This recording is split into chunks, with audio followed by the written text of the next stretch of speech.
अस्सलाम वालेकुम गाइस, कैसे हैं आप सब। आज हम खाएंगे मोटे के समोसे और साथ में सैलेड बनाया है और साथ में लाल चटनी और साथ में रायता भी है इसके साथ। अच्छा, ये है मोटे के समोसे हैं मोटे के।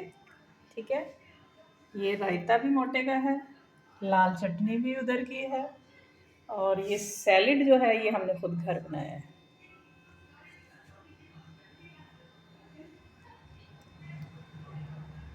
गाइस आप भी बताइएगा कमेंट में क्या आपने कभी मोटे के समोसे खाए हैं। अगर खाए ना तो आपने कमेंट में लिखना कि अब ये बहुत टेस्टी थी या नहीं।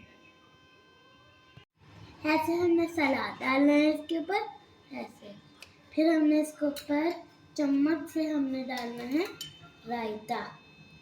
कितने टेस्टी लग रहे हैं।